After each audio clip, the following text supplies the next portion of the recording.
Ya, Tuhan sedang mengawasi dan mengajar kita bagaikan induk Raja Wali terhadap anaknya.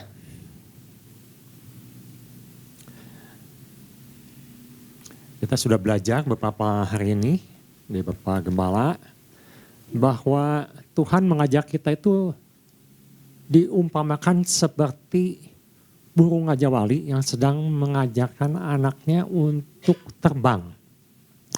Sangat menarik ketika Bapak Gembala menampilkan dan memperlihatkan bagaimana cara mereka mendidik anak-anaknya atau anak Raja Wali ini sehingga dia mulai bisa terbang.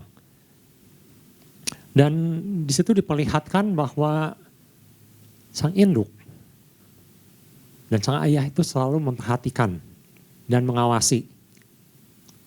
Jadi si anak Raja Wali ini selalu dalam perlindungan penyataan Tuhan. Tapi pesan Tuhan mengingatkan bahwa masih banyak yang belum mau didisiplin.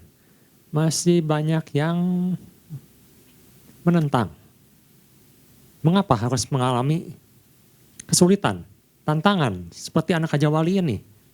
Masih belum menangkap bahwa Tuhan itu punya rencana yang jauh lebih baik, lebih indah. Karena Raja Wali itu terbangnya diciptakan oleh Tuhan untuk terbang di atas awan, bukan di bawah awan. Bayangkan kalau Raja Wali dipelihara oleh induk ayam, maka dia tidak akan bisa terbang. Bisa terbang mungkin rendah. Dan dia tidak akan bisa berfungsi sebagai Raja Wali yang seperti yang Tuhan ciptakan. Nah pagi hari ini kita sama-sama menangkap bahwa Tuhan itu punya rencana lebih mulia, lebih tinggi, lebih baik. Sebagai anak-anak Tuhan, kita dipersiapkan, dididik, didisiplin. Kalau di 2 Timotius pasal 1 ayat 7, bahwa Tuhan itu memberikan power atau kuasa, kasih, dan disiplin. Jadi bukan hanya kasih saja, tapi juga ada disiplinnya. Seperti anak Raja Wali, diberi makan, dipelihara, tapi juga diajarkan untuk terbang. Ya kita sudah mendengarkan beberapa juga dari rekan-rekan pengkhotbah, teman-teman pengkhotbah, bahwa Allah itu kasih. Tetapi kasih Allah itu beda dengan kasih dunia. Kalau kita ikuti standarnya kerajaan Allah, maka kita harus belajar kasihnya kasih Allah. Kasih agape, bukan kasih eros. Atau kasih yang lainnya yang diajarkan oleh dunia, yang ditekankan oleh dunia. Dan juga soal disiplin. Tentunya kita mengikuti disiplin yang seperti yang Tuhan inginkan, yang Tuhan ajarkan. Seperti doa Yesus. Terjadi seperti yang engkau inginkan. Bukannya aku inginkan. Makanya Bapak Gembala memberikan poin, kita itu harus belajar untuk berjalan mengikuti pimpinan Tuhan. Dan juga belajar mempercayai bahwa di tengah keadaan apapun yang dihadapi, Tuhan yang menjagai. Ini menyangkut suatu hubungan. Hubungan antara bapak dengan anak. Ada kasih yang diberikan, sebaliknya ada hormat yang harus kita berikan pada orang tua kita, pada Allah Bapa. Ada disiplin yang harus dilakukan. Ada reaksi untuk mengikuti. Tetapi memang sebagian kan masih menolak. Masih tidak suka. Tuhan bukan ini yang aku suka. Jadi ini masalahnya bukan apa yang aku suka. Tapi masalahnya adalah apa yang Tuhan suka. Karena Tuhan mempersiapkan kita untuk menghadapi tantangan-tantangan yang akan terjadi. Akan mungkin banyak badai, banyak bencana, banyak sesuatu yang tidak kita duga. Bukankah beberapa hari atau minggu ini kita dikejutkan dengan sesuatu musibah. Saudara-saudara kita di Sumatera, di Aceh sekitarnya. Siapa yang menduga? Puluhan tahun hutannya sudah ditebang, sudah dirubah. Tapi bencananya muncul baru sekarang. Ini Tuhan sedang beracara dengan bangsa kita. Kita tidak tahu apa yang bakal terjadi di depan. Tapi yang jelas bahwa Raja Wali itu terbang di atas awan. terbang tidak untuk dihujani atau menghadapi petir di bawah awan, tapi untuk di atas awan. Itu yang Tuhan inginkan, bukan apa yang kita inginkan. Apa yang Tuhan inginkan, kita harus terbang di atas, bukan di bawah. Karena Tuhan katakan, Tuhan selalu mempunyai rencana yang jauh lebih baik. Karena itu mungkin ibu bapak masih ingat, setiap orang Tuhan berikan, Tuhan persiapkan dengan talenta-talenta. Ada yang 1 talenta, ada yang 3 talenta, ada yang 5 talenta. Sesuai dengan kemampuannya. Nanti bapak bisa baca di Matius pasal 25 ayat 15. Diberikan sesuai dengan kemampuannya. Kalau kita mempunyai 1 talenta, kita protes pada Tuhan. Tuhan, saya yang ingin 3 talenta. Mungkin kita katakan, saya ingin 3 talenta.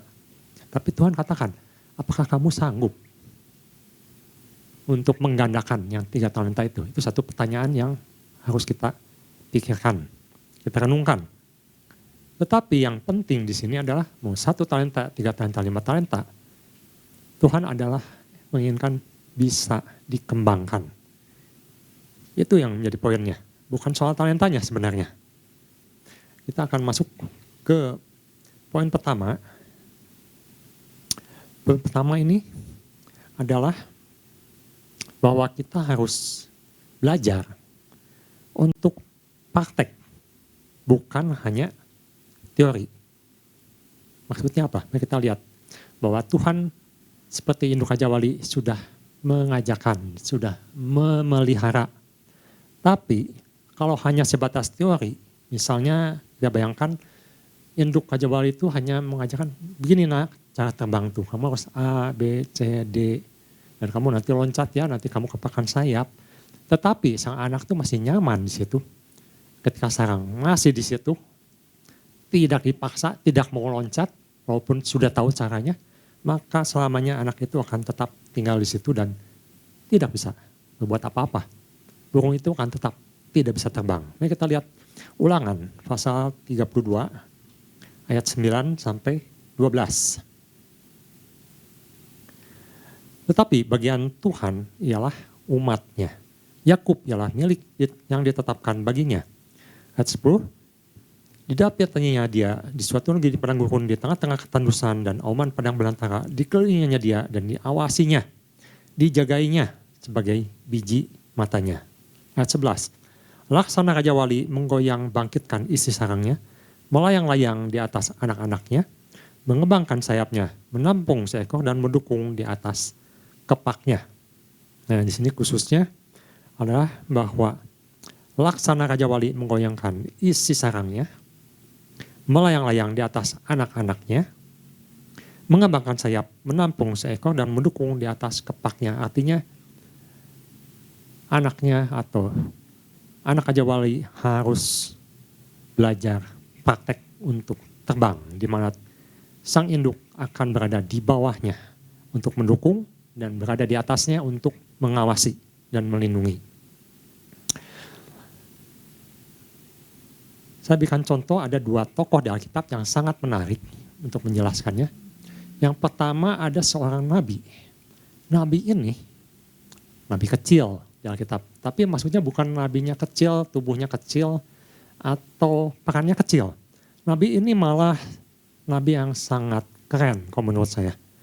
Sangat luar biasa. Disebut nabi kecil karena tulisannya tentang nabi ini hanya sedikit. Hanya beberapa lembar di Alkitab. Tapi nabi ini Tuhan berikan talenta yang luar biasa. Coba bayangkan seorang nabi yang hanya berkhotbah dengan 1 kalimat. Tapi yang bertobat 1 negeri, 1 negara. Nah ibu bapak udah bisa menebak namanya. Nabi Yunus.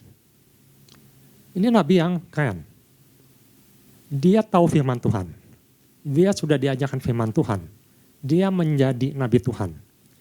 Tetapi ketika dia disuruh ke Niniwe, dia tidak suka. Nah di sini masalahnya timbul. Antara perintah Tuhan dengan suka dan tidak suka. Dia tidak suka apa yang Tuhan perintahkan. Karena bagi dia, untuk apa mempertobatkan atau menyampaikan firman kepada bangsa yang jahat, yang di Alkitab pun dicatat di perjanjian lama, bangsa ini selalu berbuat jahat kepada bangsa Israel. Atau boleh katakan musuh orang Israel.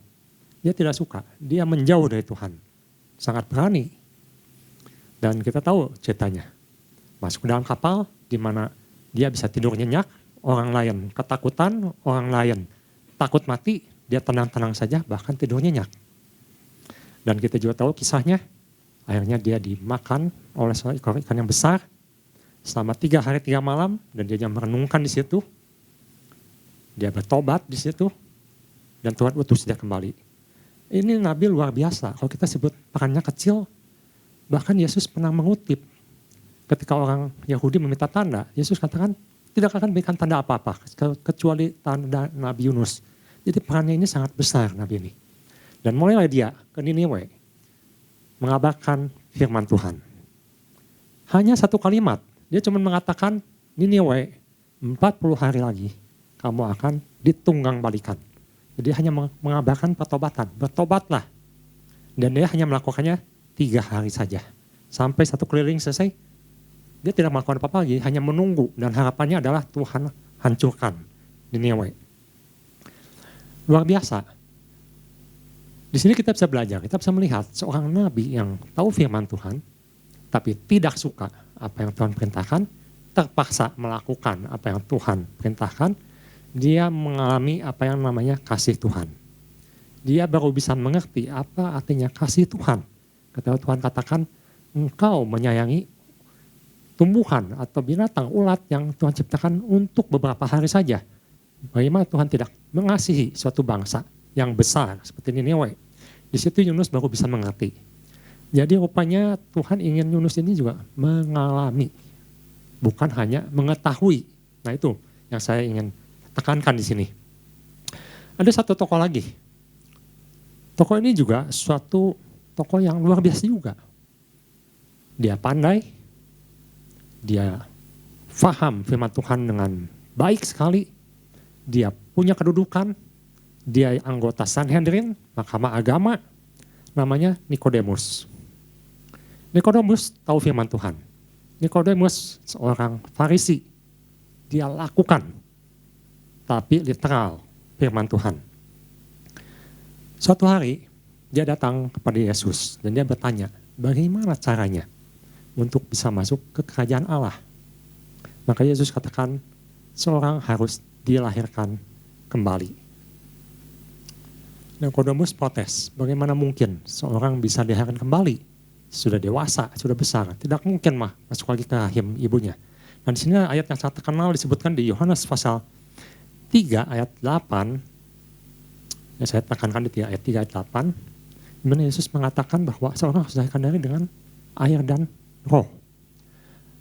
Dan Yesus mengatakan, angin bertiup kemana ia mau dan engkau mendengar bunyinya. Anginnya tidak terlihat, tapi bunyinya didengar. Anginnya dirasakan. Tetapi engkau tidak tahu dari mana ia datang dan kemana ia pergi. Demikianlah halnya dengan tiap-tiap orang yang lahir dari roh. Dengan kata lain, Roh Kudus tidak bisa dilihat, tidak kelihatan, tapi bisa dirasakan. Roh Kudus tidak bisa kita lihat secara fisik, tapi bisa memimpin. Di sini Nikodemus baru bisa mengerti apa artinya dipimpin Roh Kudus. Dan kita mencatat di Yohanes pasal 7 ayat 50-51 ada buah-buah yang dilakukan oleh Nikodemus ketika ia bisa menjadi garam dan terang. Boleh katakan Nikodemus ini mengalami suatu perubahan yang luar biasa. Di sini katakan, Nikodemus, seorang dari mereka yang dahulu telah datang kepadanya, pada Yesus, berkata pada mereka, apakah hukum Taurat kita menghukum seorang sebelum ia didengar dan sebelum orang yang mengetahui apa yang telah diperbuatnya? Apa yang dikatakan di sini? Nikodemus memprotes koleganya. Di mana? Di Sanhedrin. Dia adalah orang salah satu di Sanhedrin yang bisa menyuarakan kebenaran firman Tuhan. Dia katakan, apakah kita menghukum seseorang tanpa alasan? Kurang lebih begitu isinya. Tanpa suatu penyelidikan yang benar. Di mana seorang yang waktu itu tidak mungkin berkata seperti ini kalau dia belum mengetahui kebenaran firman Tuhan.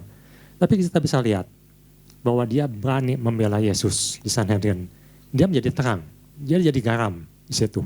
Meskipun ditolak, tapi dia berani menyuarakan kebenaran. Dan apa yang dia lakukannya? Kita lihat Yohanes pasal 19 ayat 38 sampai 40.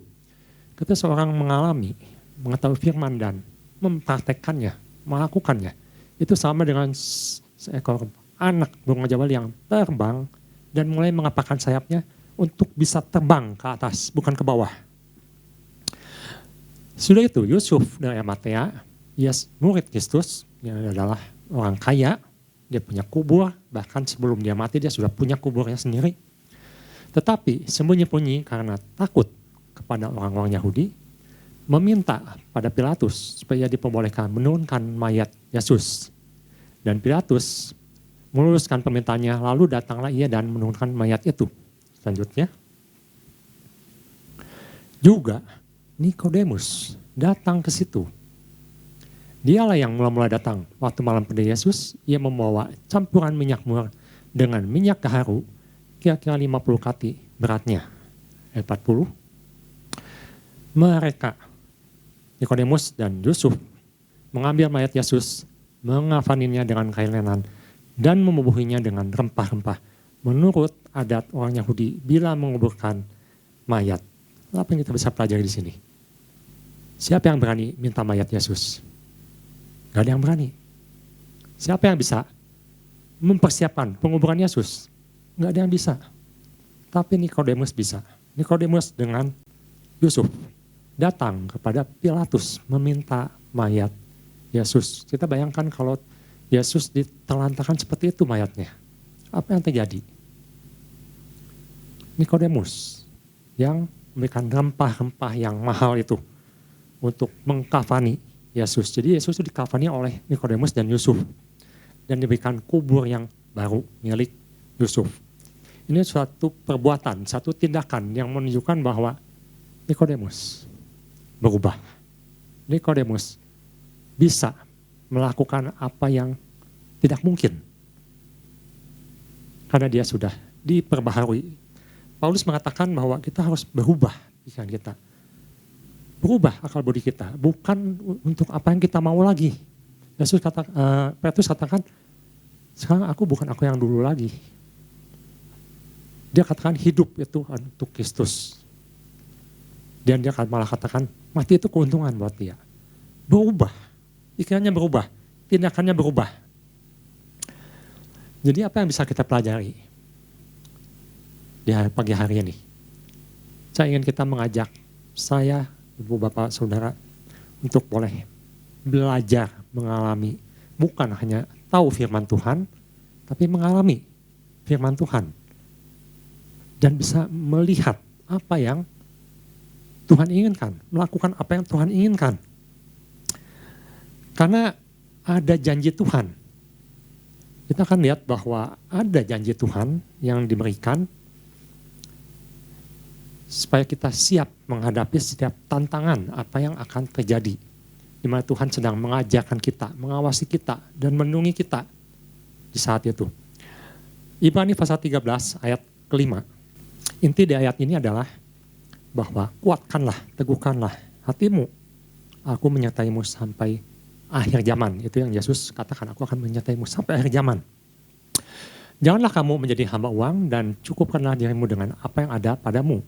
Karena Allah telah berfirman, aku sekali-kali tidak akan membiarkan engkau. Dan aku sekali-kali tidak akan meninggalkan engkau. Nah, kita potong sejenak. Saya katakan di bagian B, aku sekali-kali tidak akan membiarkan engkau. Dan aku sekali-kali tidak akan meninggalkan engkau. Loh, ini kan konteksnya tentang keuangan, tentang ekonomi. Oke, kita lihat. Ulangan pasal 31 ayat 6. Hal yang sama yang Tuhan katakan kepada umat Israel lewat Musa. Kuatkan dan teguhkanlah hatimu. Janganlah takut dan janganlah gemetar. Karena mereka, karena semua persoalan, karena semua apa yang dilihat, karena semua tantangan yang di depan. Sebab Tuhan Allahmu, Dia yang berjalan menyertai engkau. Ia tidak akan membiarkan engkau dan tidak akan meninggalkan engkau. Ayat yang sama, firman yang sama diberikan kepada orang Israel. Satu lagi, Yosua 1 ayat 5. Yang Tuhan katakan kepada Yosua supaya dia menguatkan dan teguhkan hatinya. Ya, betul, Yosua 1 ayat 5. Seorang pun tidak akan dapat bertahan menghadapi engkau. Siapa? Bangsa Israel, Yosua. Seumur hidupmu seperti aku menyertai Musa. Seperti Tuhan menyertai Musa. Seperti Tuhan menyertai bangsa Israel. Seperti Tuhan menyertai Yosua. Demikianlah aku akan menyertai engkau. Aku tidak akan membiarkan engkau dan tidak akan meninggalkan engkau. Jadi ayatnya sama, firmannya sama, isinya sama.